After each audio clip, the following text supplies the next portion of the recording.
సంతోషంతో మీరు ఆ పొంగుతో చెయ్యగలిగితే తప్ప ఇదెక్కడి దరిద్రం రా మనకి, వీడికి ఇలా సేవలు చేయవలసి వస్తోందని చేసిన సేవ కాదు.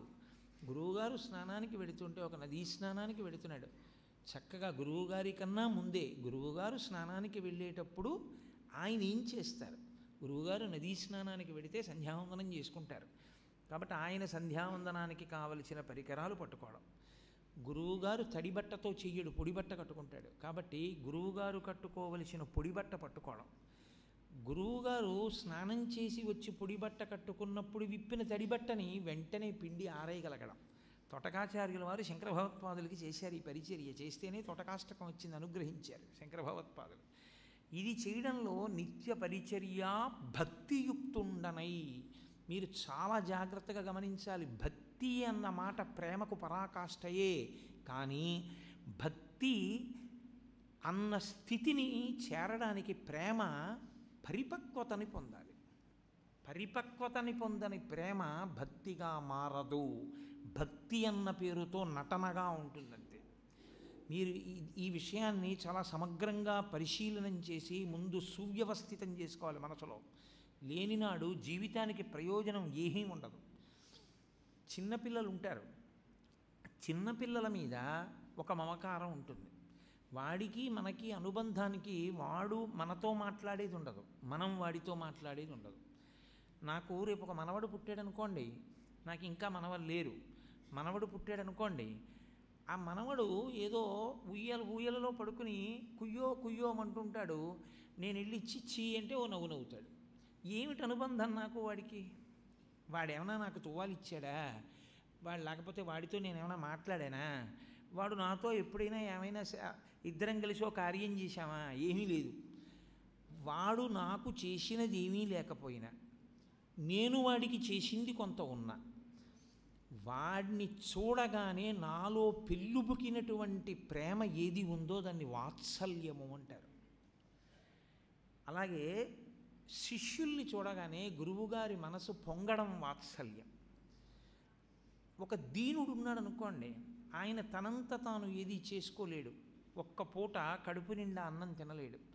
అరేరే నాకింతుంది, పాపం వాడికి అన్నం తినడానికి లేదు, నాకు ఆకలిస్తే ఏ బాధో వాడికి ఆకలిస్తే అదే బాధ. కాబట్టి లోపల వైశ్వానరాగ్ని ఒక్కటే, కడుపు నిండా ఇవాళ వాడు తింటే సంతోషిస్తానని వాడికి పట్టెడు అన్నం పెట్టారనుకోండి, అది ప్రేమే. కానీ ఆ ప్రేమకి కారుణ్యము అని పేరు. అన్నీ ప్రేమలే, కాకపోవడం ఉండదు. మనకన్నా పెద్దవారు కనపడ్డారనుకోండి, వయస్సులో పెద్దవారు అవ్వచ్చు, తేజస్సు చేత పెద్దవారు కావచ్చు, అప్పుడు మీరు నిలబడి ఒక నమస్కారం చేశారనుకోండి, గౌరవము అంటారు. మీరు ఎన్నడూ కంటితో చూసి ఎరగరు, కానీ మీరు శాస్త్రమును పరిశీలనం చేసి, తస్మాత్ శాస్త్రం ప్రమాణంతే కార్యాకార్య వ్యవస్థితౌ అంటాడు గీతాచార్యుడు. శాస్త్ర పరిశీలనా బలం చేత ఈశ్వరుడు కార్యాన్ని ఎలా చక్కబెడుతున్నాడు అన్న విషయాన్ని గుర్తిరిగి మీ కంటికి కనపడనటువంటి ఈశ్వరుడితోటి మనసుని ముడివేయడం వల్ల మీ మనసులో కలిగిన పొంగుకు భక్తి అని పేరు. యాంత్రికమైన కర్మభక్తి కాదు.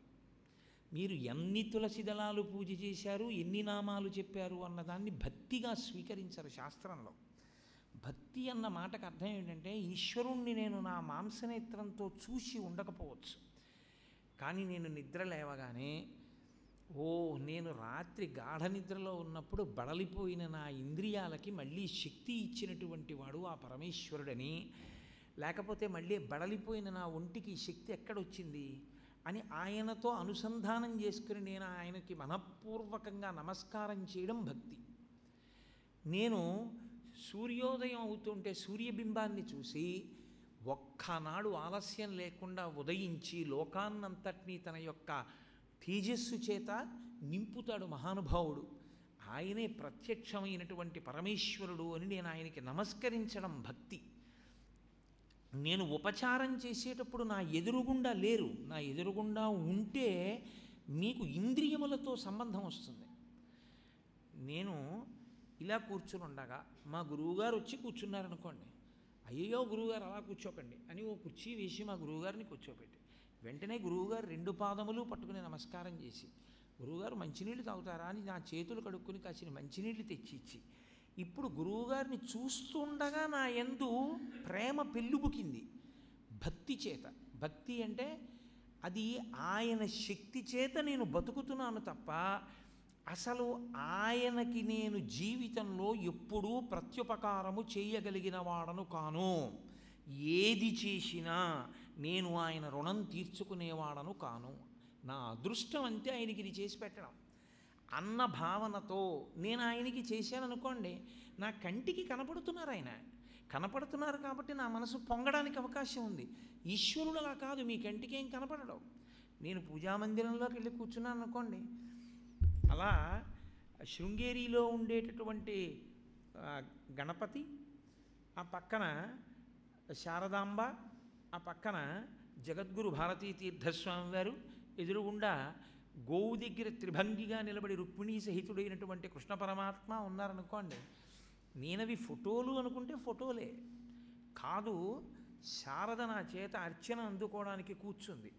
భారతీ తీర్థస్వామి వచ్చి కూర్చునున్నారు, వీడు వచ్చి అర్చన చేస్తాడని కూర్చునున్నారు, నేను లోపలికి వెళ్ళాను అన్న భావన నాకు కలిగిందనుకోండి, నా గగుర్పాటు వేరుగా ఉంటుంది, నా సంతోషం వేరుగా ఉంటుంది, నేను చేసే అర్చన వేరుగా ఉంటుంది.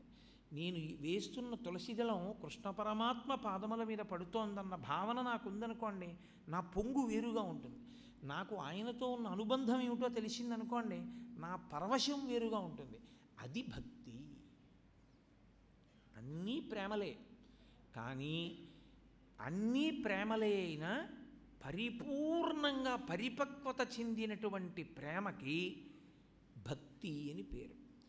ఆ భక్తితో చేసిన ఆ భక్తి, ఆ ప్రేమ ఉపచారంగా పైకి వ్యక్తీకరింపబడితే అది పూజ అని పేరు.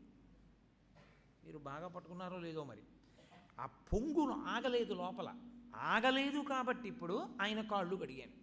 ఆ పొంగు ఆగలేదు కాబట్టి ఆయన చేతులు కడిగాను. కడిగించుకుంటాడా ఫోటోలో ఉన్నవాడు? కడిగించుకోడు.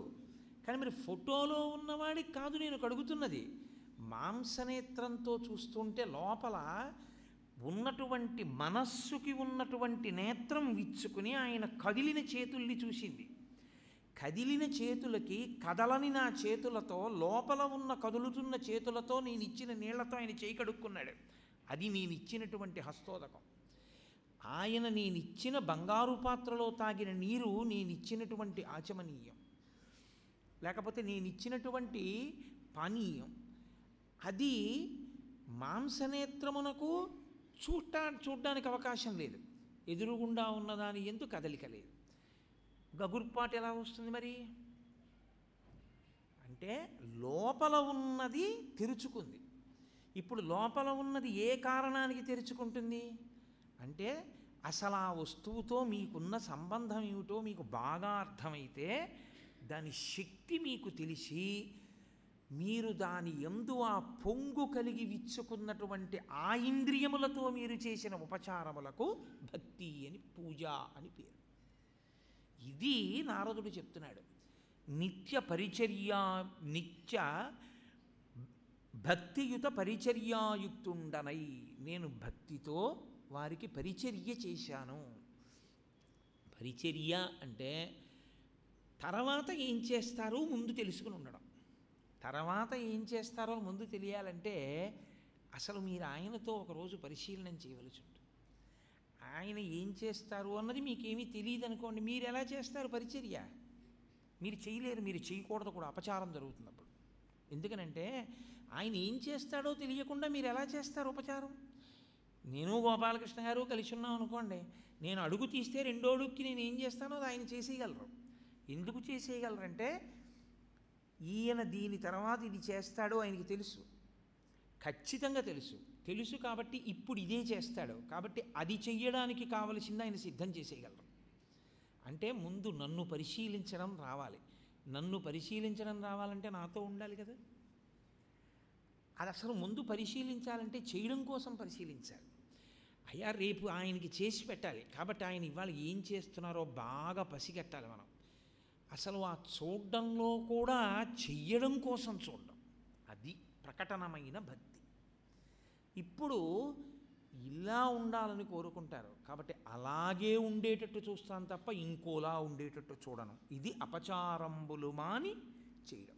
ఇందులో చపలత్వంబును మానినే కొలువగా మళ్ళీ ఇదో చమత్కారం ఉంటుంది. ఎందుకనంటే ఏం ప్రయోజనం కలిగింది అని మీరు ప్రశ్న వేసుకున్నారనుకోండి, వెంటనే మీకు ఏదో ప్రయోజనం వచ్చినట్టు ఉండదు. నేను ఆఫీస్కి వెళ్ళి అటెండెన్స్లో సంతకం పెట్టేసి ఓ రోజు పని చేసి ఇంటికి వచ్చేసాను అనుకోండి, అయిపోయిందంతే. నా పేరు మీద ఆ రోజుకి జీతం ఏదో 1500 2000 ఎంతో క్రెడిట్ అయిపోయినట్టే లెక్క, నాకు వచ్చేసినట్టే జీతం. గురువుగారికి ఓ రోజు చేస్తే ఏమొచ్చింది? మీకు అలా వెంటనే ఏమీ కనపడిపోదు. మీ కంటికి కనపడకపోగా మీకు ఏదో కష్టమే వచ్చినట్టో లేకపోతే ఇబ్బంది గురించి వింటున్నట్టోనే అనిపించింది అనుకోండి, వెంటనే ఎందుకంటే ఇవన్నీ మనకి ఏం కలిసి వచ్చిందంటే అని వదిలేయడం చపలత్వం. వీటన్నిటి కోసం కాదు, జీవితంలో ఇవి అంతర్భాగం. కష్టసుఖాలు ఉండకుండా ఉండవు. ఈ కష్టసుఖాలకి అతీతంగా కదలకుండా నిలబడగలిగిన స్థితి కోసం మహాత్ముల్ని సేవిస్తున్నాం అని చెయ్యగలగడం చపలత్వం మానడం. చపలత్వంబును మానినే కొలువగా. అందుకే శంకర భగవత్పాదులు మహాపురుషుడంటే అందుకయ్యారు కదండి. అసలు మనలో ఉన్నటువంటి లక్షణం ఏమిటంటే, మన కోరికలన్నీ మనం చెప్పేది ఎవరికంటే, ప్రధానమంత్రి వచ్చి కూర్చున్నా మనం మన కోరికలన్నీ చెప్పం. మన కోరికలన్నీ చెప్పేది ఎవరికో తెలుసా అండి? ఒకటి ఈశ్వరుడికి చెప్తాం, రెండు అన్నీ వదిలేసిన వాడెవరో ఆయనకి చెప్తాం. ఎవడైనా కాషాయం కట్టుకు దొరికాడో వాడికి చెప్పని కోరిక ఏముంటుంది నాకు చెప్పండి? ఆయనే అన్నీ వదిలేశాడు. ఆయనకు ఓ పెళ్ళం లేదు, ఆయనకి పిల్లలు లేరు, ఆయనకి కుటుంబం లేదు. న కర్మణాన ప్రజాధనీన త్యాగే నైకే అమృతత్వమానసోహో అని కదా రోజు గురువందనం. కానీ మనం ఏం చేస్తాం? గురువుగారు మా అమ్మాయికి పెళ్ళి అవ్వాలండి, గురువుగారు నాకు కొడుకు పుట్టాలండి, గురువుగారు నాకు కూతురు కావాలండి, గురువుగారు నాకు బాగా డబ్బులు రావాలండి, గురువుగారు నా ఆరోగ్యం బాగుండాలండి. ఇవన్నీ ఇవ్వడానికి ఆయన తపస్సు చేసుకుంటున్నది. అందుకు ఆయన అన్నీ వదిలేసింది. నువ్వు అడగచ్చా ఆయన్ని వెళ్ళలాగా? అందుకని శంకర భగవత్పాదులు ఏం నిర్ణయం చేశారంటే, కాషాయం కట్టుకుని వచ్చావో సంసారులే ముందు ఆశ్రయిస్తారు. ఆశ్రయించి ఎన్ని కోరికలు చెప్తారో చేర్చినప్పుడు నువ్వు ఒక పని చెయ్యి, అంతే త్రికరణ శుద్ధిగా ఇవన్నింటినీ మార్గం మళ్ళించు. టేక్ డైవర్షన్ అంటారు చూడండి, అలా వీటన్నింటినీ ఆయన ఏం చేస్తారంటే నారాయణ నారాయణ నారాయణ అంటాడు. అంటే ఇవన్నీ నారాయణుడికి ఇస్తున్నాను, నారాయణుడు నీ కోరికలు తీర్చుగాక, ఆయన పరిశీలనం చేసి అర్హుడవైతే నీకు ఇస్తాడులే. అందులో నారాయణ నారాయణ నారాయణ అన్నీ వింటారు. అన్నీ విని అన్నిటికీ ఒకటే ఇంజక్షను, విష్ణు సహస్రం చదువుకోండి. ఒక రోజంతా అది చెప్తారు, రెండో రోజంతా లలితా సహస్రం చదువుకోండి అని చెప్తారు. ఎందుకని?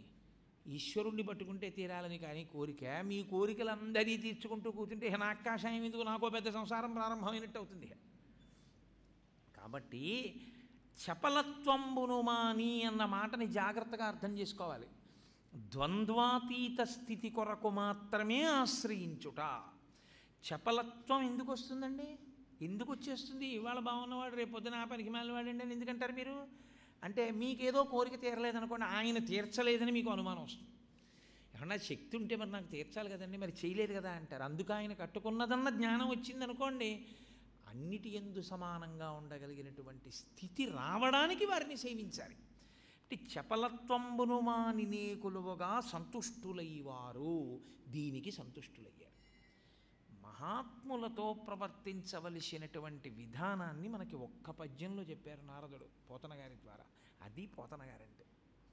కాబట్టి చపలత్వంబును మానినే కొలువగా సంతుష్టులైవారు నిష్కపటత్వంబున.